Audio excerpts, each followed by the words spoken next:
प्रिय साथियों, आपका अपने यूट्यूब चैनल ओम वीएस एजुकेशन में बहुत बहुत स्वागत है।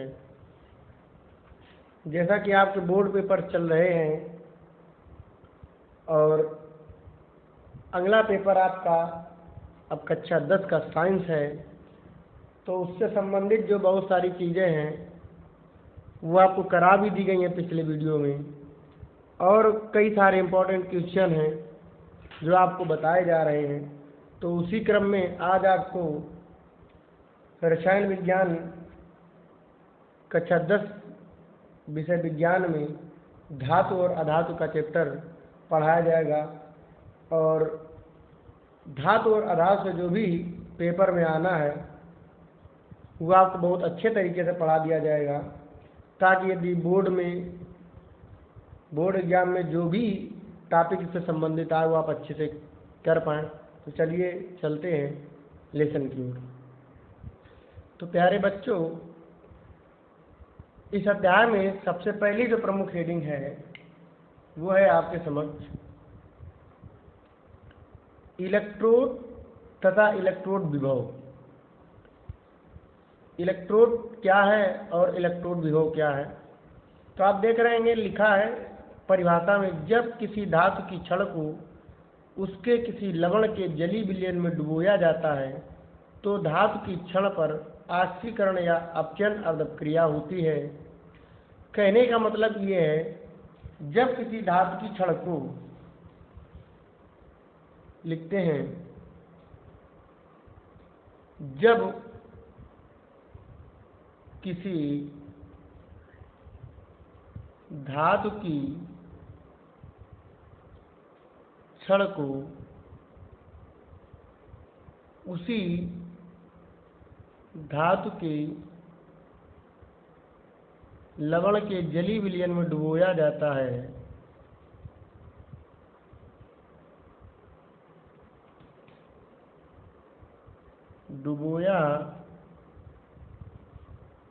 डुबोया जाता है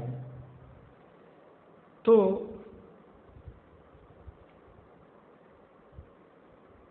क्षण के सापेक्ष विलयन में विपरीत आवेश उत्पन्न होता है। इन्हीं दोनों आवेशों के अंतर को इलेक्ट्रोड विभव कहते हैं। इलेक्ट्रोड विभव कहते हैं। अब समझिए, जब किसी धातु की छड़ को उसी धातु के विलयन में, उसी धातु के लवण के जली विलयन में डुबोया जाता है तो क्षण के सापेक्ष विलयन में विपरीत आवेश उत्पन्न होता है। इन्हीं दोनों आवेशों के अंतर को इलेक्ट्रोड विभव कहते हैं। अब समझ लो इसको जरा कैसे।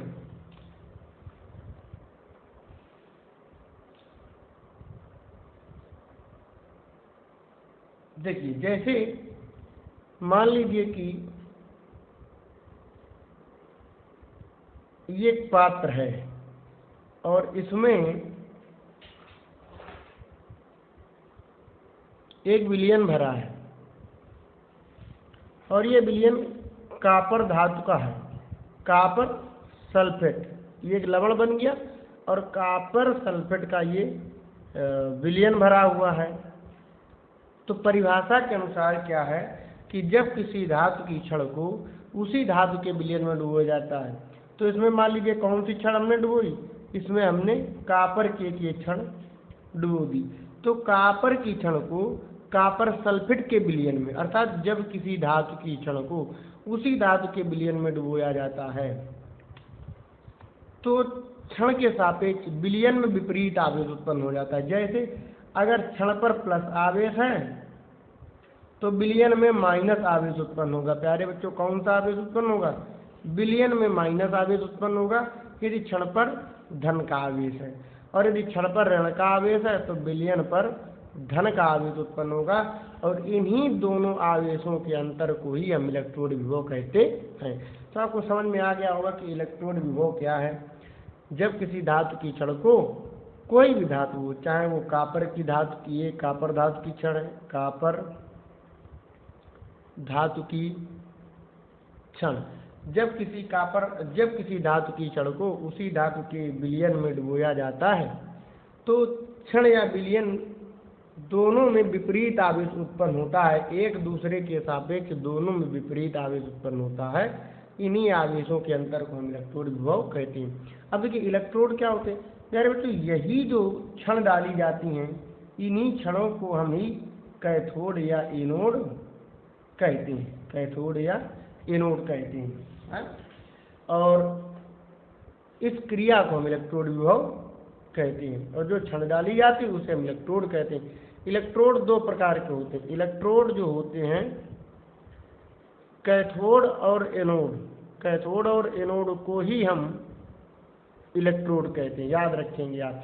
तो जब किसी धातु की क्षण को उसी धातु के लवण के जलीय विलयन में डुबोया जाता है तो क्षण के सापेक्ष विलयन में विपरीत आवेश उत्पन्न होता है। इन्हीं दोनों आवेशों के अंतर को इलेक्ट्रोड विभव कहते हैं। समझ आया होगा आपके। चलिए नेक्स्ट अगली हेडिंग की ओर। अब अगली हेडिंग आती है मानक इलेक्ट्रोड विभव। अभी आपने पढ़ा इलेक्ट्रोड विभव, अब आप पढ़ेंगे मानक इलेक्ट्रोड विभव।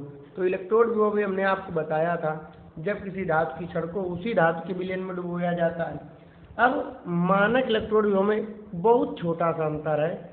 जब किसी धातु की छड़ को उसके किसी लवण के 1 मोलर विलयन में 25 डिग्री सेल्सियस पर डुबोया जाता है तो विलयन में डूबी उस धातु की छड़ को मानक इलेक्ट्रोड कहते हैं, तथा दोनों क्षण और विलयन में जो आवेश उत्पन्न होता है उनके अंतर को हम मानक इलेक्ट्रोड विभव कहते हैं। देखिए मानक का मतलब जहाँ जब कोई चीज़ मान ली जाती है, कोई चीज़ निश्चित कर ली जाती है। तो यहाँ पर जब किसी धातु की छड़ को कितने डिग्री सेल्सियस पर, 25 डिग्री सेल्सियस पर, तो यहाँ साफ एक मान लिया गया है। कितना डिग्री सेल्सियस? 25 degree Celsius. तो जब किसी धातु की छड़ को उसके किसी लवण के जलीय विलयन में 25 डिग्री सेल्सियस पर डुबोया जाता है तो क्षण और विलयन में एक दूसरे के सापेक्ष उत्पन्न हुए आवेश के अंतर को हम मानक इलेक्ट्रोड विभव कहते हैं, तथा क्षण को हम मानक इलेक्ट्रोड कहते हैं। तो जहाँ हेडिंग पड़ी है मानक इलेक्ट्रोड, तो वहाँ हम लिख सकते हैं मानक इलेक्ट्रोड विभव भी लिख सकते हैं, मानक इलेक्ट्रोड विभव और मानक इलेक्ट्रोड एवं मानक इलेक्ट्रोड विभव डाल करके लिख सकते हैं। समझ आया होगा आपको। अगला एक बहुत महत्वपूर्ण टॉपिक है विद्युत रासायनिक श्रेणी अथवा सक्रियता श्रेणी। बहुत पूछी जाती है एग्जाम में। विभिन्न इलेक्ट्रोडों या उन पर होने वाली अर्ध क्रियाओं के मानक इलेक्ट्रोड विभवों को बढ़ते हुए क्रम में रखने पर जो श्रेणी प्राप्त होती है उसे विद्युत रासायनिक श्रेणी या सक्रियता श्रेणी कहते हैं। यहाँ तक आपको लिखना है। कहने का मतलब एक और भी परिभाषा बना सकते हैं। जब धातुओं को मानक अपचयन विभव के आधार से रखा जाता है तो जो श्रेणी प्राप्त होती है, जो क्रम प्राप्त होता है, उसे हम विद्युत रासायनिक श्रेणी या सक्रियता श्रेणी कहते हैं। आप याद रखेंगे। चलिए इसके बाद अगली हेडिंग आती है विद्युत रासायनिक श्रेणी के उपयोग। तो विद्युत रासायनिक श्रेणी के उपयोग क्या क्या है? नंबर 1, विद्युत रासायनिक श्रेणी की सहायता में धातुओं की क्रियाशीलता की तुलना की जा सकती है। विद्युत रासायनिक श्रेणी में जो धातु ऊपर की ओर स्थित हैं, इलेक्ट्रोड विभव उनके कम होते हैं, अपचयन विभव उनके कम होते हैं, आदि सब चीज़ें। तो इसको लिखने की आवश्यकता नहीं है। पेपर में पूछा जाएगा कि विद्युत रासायनिक श्रेणी के मुख्य उपयोग क्या है, विद्युत रासायनिक श्रेणी किसे कहते हैं, तो आप बताओगे कि धातुओं को उनके अपचयन विभव के आधार पर रखने से जो श्रेणी प्राप्त होती है उसे हम विद्युत रासायनिक श्रेणी कहते हैं। फिर विद्युत रासायनिक श्रेणी के उपयोग। नंबर 1, विद्युत रासायनिक श्रेणी की सहायता से धातुओं की क्रियाशीलता की तुलना की जा सकती है। नंबर 2, धातुओं की क्रियाशीलता उनके इलेक्ट्रोड विभव के बढ़ते हुए क्रम में घटती तथा विद्युत रासायनिक श्रेणी में उनकी सक्रियता है। दूसरा नंबर जो इनका उपयोग आता है वो ये है, विद्युत रासायनिक श्रेणी की सहायता से विभिन्न धातुओं द्वारा अम्लों में से हाइड्रोजन विस्थापित कर पाने की क्षमता की जानकारी प्राप्त होती। क्या इस नियम को समझें। विद्युत रासायनिक श्रेणी की सहायता से विभिन्न धातुओं द्वारा अम्लों से हाइड्रोजन विस्थापित कर पाने की क्षमता की जानकारी होती। अब आप एक चीज को याद रखेंगे, क्या होता है कि विद्युत रासायनिक श्रेणी में जो धातुएं हाइड्रोजन के ऊपर स्थित हैं, विद्युत रासायनिक श्रेणी में जो धातुएं हाइड्रोजन के ऊपर स्थित हैं, वे धातुएं अम्ल से हाइड्रोजन को अलग कर देती हैं, और जो धातुएं विद्युत रासायनिक श्रेणी में हाइड्रोजन से नीचे स्थित हैं, वो अम्लों से हाइड्रोजन को विस्थापित नहीं कर सकती। तीसरा अनुप्रयोग है विद्युत रासायनिक श्रेणी की सहायता से विभिन्न आक्सीय कारकों की आक्सीकारक क्षमताओं तथा विभिन्न अपचायकों की अपचायक क्षमताओं की तुलना की जा सकती है। नंबर 4 है कि विद्युत रासायनिक श्रेणी से किसी गैल्वेनिक या वोल्टी सेल के ईएमएफ इलेक्ट्रॉन मोटिव फोर्स विद्युत वाहक बल की गणना की जा सकती है। अब आप देखिए विद्युत रासायनिक श्रेणी इलेक्ट्रोड अपक्रिया मानक अपचयन विभव या मानक इलेक्ट्रोड विभव के आधार पर ये श्रेणी बनी हुई है। अब देखिए ये लिथियम धातु है, पोटेशियम है, बेरियम है, कैल्शियम है, सोडियम, मैग्नीशियम, एल्युमिनियम, मैग्नीज, इस तरीके से आगे मैग्नीज, जिंक, क्रोमियम, Fe अर्थात iron, cadmium, nickel, stannous, lead अर्थात Pb या P+3 आयन। अब देखिए यहाँ पर ये हाइड्रोजन है, तो प्यारे साथियों हाइड्रोजन विद्युत रासायनिक श्रेणी में जो धातुएं हाइड्रोजन से ऊपर हैं वो अम्ल से, चाहे वो सल्फ्यूरिक अम्ल हो, H2SO4 हो, HCl हो, हाइड्रोक्लोरिक अम्ल हो, या HNO3 नाइट्रिक अम्ल हो, या किसी भी प्रकार का अम्ल हो, तो ये धातुएं जो हाइड्रोजन से ऊपर स्थित हैं वो अम्लों से हाइड्रोजन को विस्थापित कर देंगी। जैसे iron ferric +3 ion, Fe+3 ion, lead Pb+2 ion, stannous +2 ion, nickel +2 ion, cadmium +2 ion, Fe, ferrous. अब देखिए Fe+2 है और ये Fe+3 है, तो Fe+3 आयन जब होगा तो फेरिक कहलाएगा, और जब 2 आयन होगा तो फेरस कहलाएगा। Chromium, zinc, manganese, aluminium, magnesium, इसी तरीके से सोडियम, कैल्शियम, बेरियम, पोटेशियम और लिथियम। तो ये जो प्यारे बच्चों धातुएं हैं हमारी, तो ये विद्युत रासायनिक श्रेणी में जो धातुएं हाइड्रोजन से ऊपर स्थित हैं वो अम्लों से हाइड्रोजन को विस्थापित कर देंगी, और जो धातुएं जैसे stannous, copper, Fe+3, Hg, Ag है ना, इसके बाद प्लेटिनम और सोना, Au, प्लेटिनम, Hg, Ag, ये जो धातुएं हैं जो विद्युत रासायनिक श्रेणी में जो धातुएं हाइड्रोजन से नीचे स्थित हैं वो अम्लों से हाइड्रोजन को हटा नहीं सकती, लेकिन जो हाइड्रोजन के ऊपर स्थित हैं वो अम्लों से हाइड्रोजन को विस्थापित कर देती।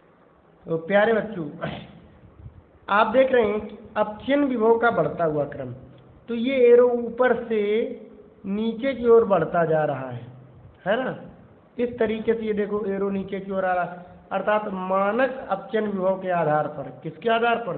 मानक अपचयन विभव के आधार पर ये बढ़ता हुआ क्रम है ऊपर से नीचे की ओर, अर्थात सबसे मानक अपचयन विभव के आधार पर जो धातु सबसे ऊपर स्थित है वो अधिक क्रियाशील है, और या इसको यूजल जिसका मान माइनस में सबसे ज़्यादा है अर्थात -3 है, जिसके आगे माइनस लगा है वो संख्या सबसे अधिक है, तो अपचयन विभव के आधार पर वो तत्व तो सबसे अधिक क्रियाशील है। फिर याद रखें अपचयन विभव के आधार पर जो तत्व विद्युत रासायनिक श्रेणी में है वो सबसे अधिक क्रियाशील है, और धीरे धीरे क्रियाशीलता उसकी घटती जाती है। और आक्सीकरण विभव के आधार पर आप देख रहे होंगे, आक्सीकरण विभव के आधार पर जो तत्व सबसे ऊपर है वो कम क्रियाशील है, और जो तत्व सबसे नीचे अर्थात सोना Au वो सबसे अधिक क्रियाशील है। तो आक्सीकरण विभव के आधार पर नीचे से अधिक क्रियाशील और अपचयन विभव के आधार पर ऊपर से सबसे अधिक क्रियाशील है। इस चीज़ को आपको अपने दिमाग में हमेशा रखना है कि आपसे जो विद्युत रासायनिक श्रेणी से संबंधित प्रश्न पूछा जाता है तो वो किस तरीके से कह रहा है कि मानक अपचयन विभव के आधार पर या मानक आशीकरण विभव के आधार पर। एक प्रश्न दिया गया, विद्युत रासायनिक श्रेणी से संबंधित कुछ तत्वों के इलेक्ट्रोड विभव निम्न है। Barium -2.90, manganese -1.18, Fe -0.44, Cu copper +0.34। विद्युत रासायनिक श्रेणी पर आइए तो ये हमको इलेक्ट्रोड विभव दिए गए। क्या दिए गए? ये प्यारे बच्चों इलेक्ट्रोड विभव या जिसे हम अपचयन विभव कहते हैं। तो हमने आपको बताया था कि अपचयन विभव के आधार पर विद्युत रासायनिक श्रेणी में जो तत्व सबसे ऊपर स्थित है वो सबसे अधिक क्रियाशील है, या यूं आप याद रखें उसको अच्छे तरीके से कि इलेक्ट्रोड विभव या अपचयन विभव के आधार पर जिस तत्व का मान ऋणावेश में सबसे अधिक है, आप देख रहे होंगे बेरियम का ऋणावेश में -2.90 यानी माइनस में ये सबसे अधिक है, तो सबसे अधिक क्रियाशील प्यारे बच्चों Ba हुआ। इसके बाद फिर उसके बाद जो है Mn है, मैग्नीज है, तो उसको Mn कर दिया क्योंकि इसका -1.18 है।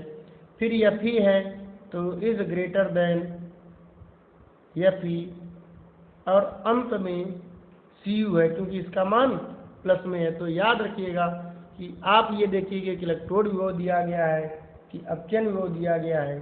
तो यहाँ पर दिया गया था कि इलेक्ट्रोड विभव और अपचयन विभव एक ही बात होती है, तो आक्सीकरण विभव अलग होता है। अब इलेक्ट्रोड विभव के आधार पर ये सबके इलेक्ट्रोड विभव दिए गए थे या अपचयन विभव दिए गए, तो विद्युत रासायनिक श्रेणी हमको बनानी थी। तो जो सबसे अधिक क्रियाशील होगा वो सबसे पहले, फिर उसके बाद में, फिर उसके बाद, फिर उसके बाद। तो कहने का मतलब ये हुआ जा करके कि बेरियम परमाणु का जो इलेक्ट्रोड विभव था वो माइनस में सबसे अधिक था, इसलिए वो सबसे अधिक क्रियाशील हुआ।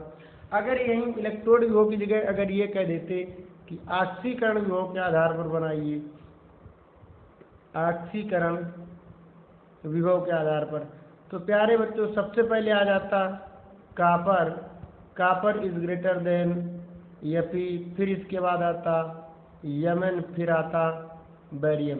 तो कहने का मतलब आक्सीकरण विभव के आधार पर प्लस में जिसका मान सबसे अधिक है, प्लस में वो सबसे अधिक क्रियाशील है, और अपचयन विभव या इलेक्ट्रोड विभव के आधार पर माइनस में जिसका मान सबसे अधिक है वो सबसे अधिक क्रियाशील है। तो पहले तरीके का क्वेश्चन इस प्रकार आया।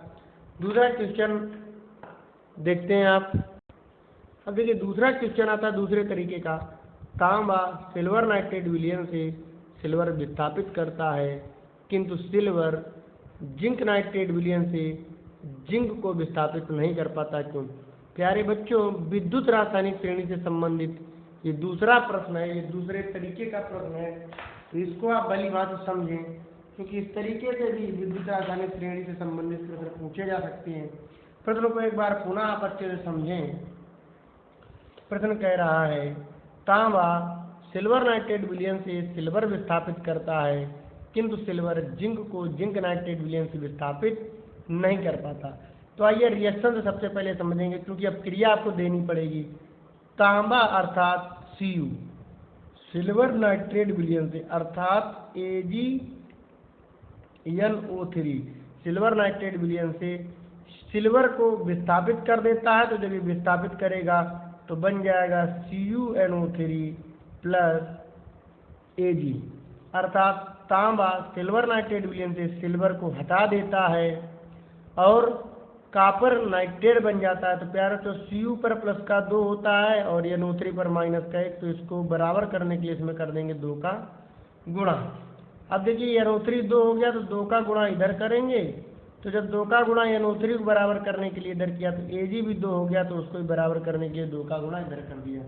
अब आप समझ रहे होंगे कि तांबा है अर्थात कॉपर वो सिल्वर नाइट्रेट विलयन से सिल्वर को विस्थापित कर देता है, किंतु सिल्वर अर्थात Ag जिंक नाइट्रेट विलयन से ZnNO3 जिंक नाइट्रेट का होल पाई विलयन से जिंक को नहीं हटा पाता, अर्थात लिखा जाता है अपक्रिया संभव नहीं है, अपक्रिया संभव नहीं है। क्यों? अब इसको समझिए। कापर अर्थात तांबा सिल्वर नाइट्रेट विलयन से सिल्वर को विस्थापित कर देता है, किंतु सिल्वर जिंक नाइट्रेट विलयन से जिंक को विस्थापित नहीं कर पाता। इसका क्या कारण हुआ जा करके? यही रिएक्शन भी आपको देनी पड़ेगी और कारण भी आपको देना पड़ेगा। तो कारण क्या होगा आप उसको समझिए अच्छी तरीके से। कापर सिल्वर नाइट्रेट विलयन से सिल्वर को विस्थापित कर देता है। लिखेंगे कापर AgNO3 विलयन से Ag को अर्थात सिल्वर को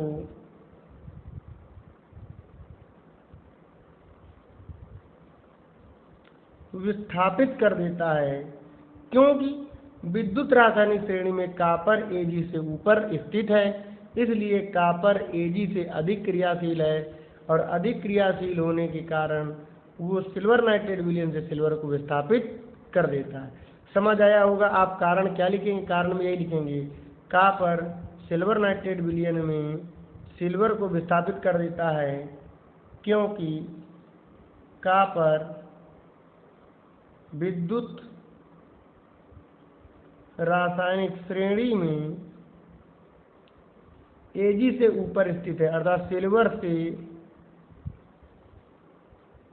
ऊपर स्थित है, अतः Cu Ag से अधिक क्रियाशील है। समझ आया आपके? Cu अर्थात कापर Ag से अधिक क्रियाशील है, जिस कारण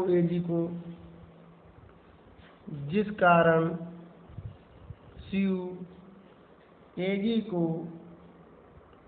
सिल्वर नाइट्रेट AgNO3 विलयन से विस्थापित कर देता है।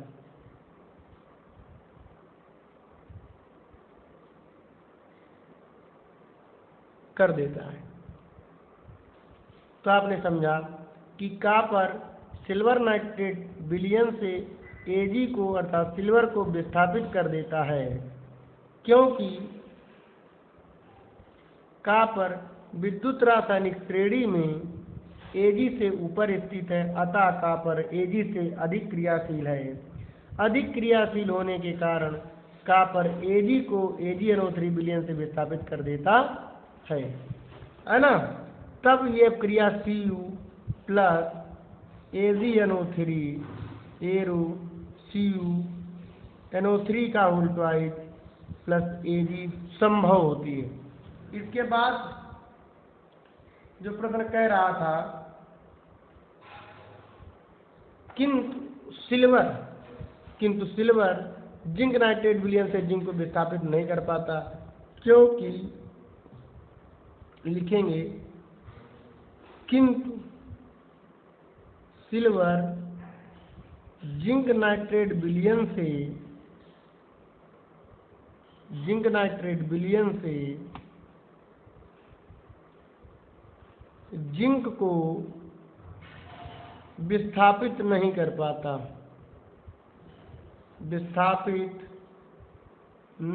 पाता, क्योंकि Ag विद्युत रासायनिक श्रेणी में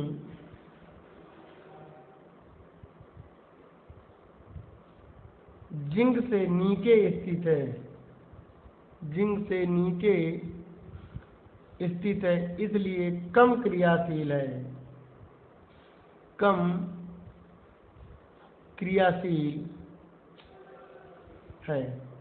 इस कारण Ag जिंक को विस्थापित नहीं कर पाता। समझ आ गया होगा आपको ये क्वेश्चन। एक तो विद्युत रासायनिक श्रेणी में, दूसरे तरीके के ये भी प्रश्न है, और भी कई तरीके के प्रश्न है। चलिए देखिए अगला क्वेश्चन है, कापर सल्फेट विलयन में लोहे की कील डालने पर विलयन का नीला रंग धीरे धीरे गायब हो जाता है, क्यों? आप समझे। देखिए इस तरीके का भी प्रश्न आता है कि कापर सल्फेट विलयन में, तो उत्तर CuSO4 विलयन में लोहे की कील डालने पर विलयन का नीला रंग धीरे धीरे गायब हो जाता है, जैसे देखिए, जब कापर सल्फेट विलयन में, ये विलयन किस रंग का होता है? इसका रंग नीला होता है कापर सल्फेट विलयन, क्योंकि कापर सल्फेट में Cu प्लस 2 आयन है, क्यूप्रिक आयन है, प्लस सल्फेट ऋण आयन है। तो इस क्यूप्रिक आयन का जो रंग होता है वो प्यारे बच्चों नीला होता है। इस कारण कापर सल्फेट का रंग कैसा होता है? नीला। लेकिन जैसे ही इसमें लोहे की कील डाल दें, लोहे का चूर्ण डाल दें या लोहे की कोई चीज़ डाल दें, तो विलयन का ये नीला रंग धीरे धीरे गायब हो जाता है, क्योंकि जैसे ही लोहे की कील डालते हैं तो लोहा कापर को विस्थापित कर देता है और बना लेता है फेरस सल्फेट प्लस Cu हो जाता है अलग। ये Cu विलयन से अलग होकर के लोहे की कील पर जाकर के जम जाता है। तो आप समझ रहे होंगे कि कापर सल्फेट विलयन का जो रंग नीला था वो क्यूप्रिक आयन के कारण था, लेकिन जैसे ही लोहा डाला गया तो लोहे ने कापर सल्फेट विलयन से कापर को अपनी ओर खींच लिया और कापर लोहे की परत पर जाकर के चढ़ जाता है। इसलिए जिसके कारण विलयन का रंग नीला था, जब वो पदार्थ वहाँ से हट जाता है तो उसका नीला रंग धीरे धीरे गायब हो जाता है और फेरस सल्फेट का विलयन रंगहीन हो जाता है। अब ऐसा क्यों?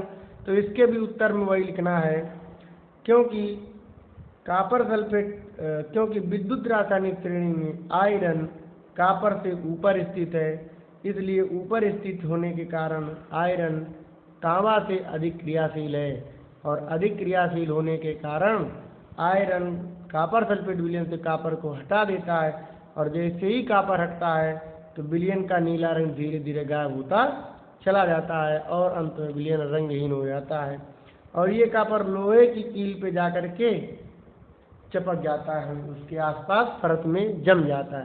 तो ये भी क्वेश्चन आपके समझ में आ गया होगा। ये भी विद्युत रासायनिक श्रेणी से संबंधित क्वेश्चन है, बहुत पूछे जाते हैं ये प्रश्न और इम्पोर्टेंट प्रश्न है, बहुत ही महत्वपूर्ण प्रश्न है।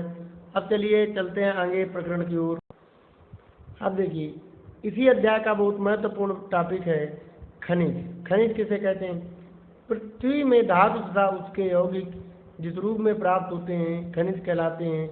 अर्थात यूँ समझ लीजिए, पृथ्वी के अंदर पाए जाने वाले समस्त पदार्थ खनिज कहलाते हैं। कहने का तात्पर्य हुआ कि पृथ्वी के अंदर से जो भी पदार्थ प्राप्त होते हैं वो सब खनिज कहलाते हैं। और अयस्क उस खनिज को जिसमें किसी धातु को सरलता पूर्वकता कम खर्च में अलग किया जा सकता है उसे हम अयस्क कहते हैं। तो देखिए, खनिज और अयस्क में क्या अंतर हुआ? खनिज क्या है? पृथ्वी के अंदर से पाए जाने वाले समस्त पदार्थ, चाहे पेट्रोल हो, डीजल हो, मिट्टी का तेल हो, केरोसिन हो या कोई धातु या कोई भी चीज़ हो जो पृथ्वी के अंदर से पाई जाती, वो सब खनिज कहलाती है। किंतु अयस्क वही कहे जाएंगे जिन खनिजों में धातुएं छुपी होती हैं। धातुएं मतलब जिनमें तांबा हो, लोहा हो, सोना हो, चांदी हो, एल्युमिनियम आदि जो धातुएं छुपी होती हैं जिन खनिजों में, उनको हम अयस्क कहते हैं। तो यहाँ पर एक परिणाम ये निकला कि सभी अयस्क खनिज होते हैं लेकिन सभी खनिज अयस्क नहीं होते। वही खनिज अयस्क कहलाएंगे जिन खनिजों में धातुएं सरलता रूप से प्राप्त की जाती हैं। याद रखेंगे आप उस चीज़ को। तो खनिज क्या हुए? पृथ्वी के गर्भ से प्राप्त होने वाली समस्त चीज़ें खनिज कहलाती हैं तथा जिन खनिजों से हमें धातुएं सरलता रूप से प्राप्त होती हैं उसे हम अयस्क कहते हैं। तो आइए कुछ प्रमुख धातुओं के अयस्क देख लेते हैं और ये बहुत महत्वपूर्ण प्रकरण है क्योंकि ये बोर्ड एग्जाम में बहुत आता है और अयस्क कोई ना कोई जरूर आपसे पूछा जाएगा, 100% पूछा जाएगा। तो आप देख रहे हैं लिखा है कि भारत में पाए जाने वाले कुछ सामान्य अयस्क। पहली धातु है आयरन। तो आयरन की पूछा जा सकता है कि आयरन के प्रमुख अयस्क के नाम बताओ तथा उनके सूत्र लिखिए। एल्युमिनियम के प्रमुख अयस्क तथा उसके नाम, कैल्शियम के प्रमुख अयस्क। तो कहने का मतलब जो भी धातुओं के हम आपको अयस्क बता रहे हैं इसमें जरूर कोई ना कोई एक पेपर में अब की बार आएगा, आप इसको बड़े अच्छे तरीके से पढ़ें। तो आयरन धातु के अयस्क प्यारे बच्चों 3 होते हैं। एक हेमेटाइट होता है जिसका फार्मूला होता है Fe2O3, एक मैग्नेटाइट जिसे चुंबक कहते हैं Fe2O3 और आयरन पायराइट जो कहाँ पाया जाता है? बिहार और कर्नाटक में पाया जाता है। अगली धातु है एल्युमिनियम। एल्युमिनियम का जो सबसे प्रमुख अयस्क है वो है बॉक्साइट जो मध्य प्रदेश, महाराष्ट्र, उड़ीसा, तमिलनाडु और जम्मू कश्मीर में पाया जाता है। कैल्शियम के ये अयस्क हैं। तो ये विभिन्न धातुओं के आपको अयस्क दिए गए हैं, तो इसको आप नोट कर लेंगे अवश्य और याद भी कर लेंगे किस धातु का लेड धातु का अयस्क है, कापर धातु का अयस्क है, कापर धातु का सबसे प्रमुख अयस्क है कापर पायराइट। जिंक का ये अयस्क है जिंक ब्लेंडी जेडेनियस। तो प्रमुख अयस्क का मतलब ये होता है वे अयस्क जिनसे धातु सरलता रूप से और अधिक मात्रा में प्राप्त की जाती है, वो हमारे प्रमुख अयस्क कहलाते हैं। तो प्यारे बच्चों, ये सारणी आप बना लें और इसको बहुत अच्छी तरीके से आपको याद कर लें। नहीं तो आप केवल जिंक के, कापर, एल्युमिनियम और लोहा, इन चार के आप भली बात याद कर लें।